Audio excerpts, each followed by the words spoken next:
हम सबको पता है कि रिन्यूएबल सेक्टर ही पूरी दुनिया का फ्यूचर है, लेकिन अगर हम इस सेक्टर में इन्वेस्ट करने का फैसला लेते हैं तो किसी पेनी स्टॉक में नहीं बल्कि अच्छे फंडामेंटल्स वाली कंपनी में हमें इन्वेस्ट करना होगा। और केपीआई ग्रीन एनर्जी ऐसी ग्रोथ ओरिएंटेड कंपनी है जो हमारे पैसे को मल्टीबैगर बना सकती है। इस वीडियो में हम देखेंगे कि केपीआई ग्रीन एनर्जी के फंडामेंटल्स और फ्यूचर प्लान कौन सा है। सो देखते हैं, let's start. KPI green energy limited जो कि क्लीन एनर्जी से है और जिसका फिलहाल प्राइस जो है वो ट्रेड कर रहा है 819 पे। और देख सकते हैं यहाँ पे पिछले एक साल में कंपनी ने कितने परसेंट के रिटर्न दिए हैं हमें यहाँ पे 93 या फिर 94% के रिटर्न इस कंपनी ने हमें बना के दिए हैं। तो ये कंपनी बिजनेस क्या करती है, इसके बिजनेस की बात की जाए तो ये क्या करती है, पावर जनरेशन करती है। पावर जनरेशन करके ये सेल करने का काम करती है और इससे कितना रेवेन्यू आता है 25% का रेवेन्यू आता है। उसके बाद में कुछ पावर प्लांट भी बनाती है और डायरेक्टली ये प्लांट जो हैंड ओवर करती है उससे कितना परसेंट का रेवेन्यू आता है 73% का रेवेन्यू उससे आता है।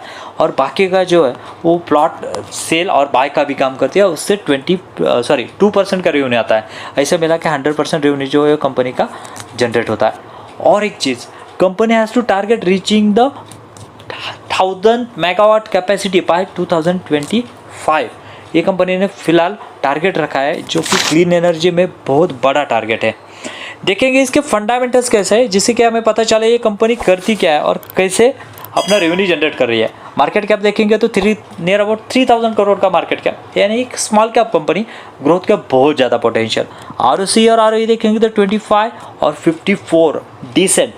उसके बाद में पी रेशियो देखेंगे तो 24 और इंडस्ट्री पी देखेंगे तो 40, यानी एक अंडर वैल्यू स्टॉक हमें यहाँ पे दिख रहा है। उसके बाद में यहाँ पे देखेंगे कि कंपनी का प्रॉफिट तो बढ़ रहा है ना अभी, तो प्रॉफिट देखेंगे ना तो 30 से यहाँ पे 157 का प्रॉफिट कंपनी लेके गई है।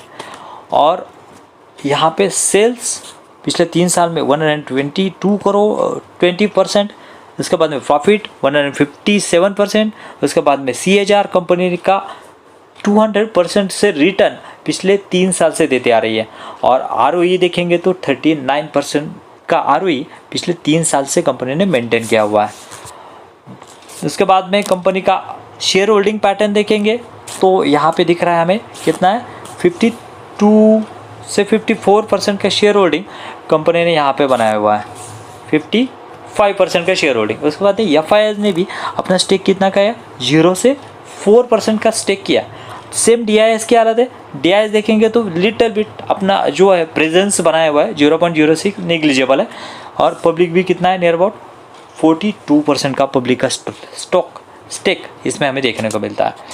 तो ये क्लीन एनर्जी में जितने भी कंपनियाँ हैं ये बहुत ही इफिशिएंटली अपना जो बिजनेस है वो आगे बढ़ा रही है। आई होप ये आगे जाके बहुत बड़ा करेगी।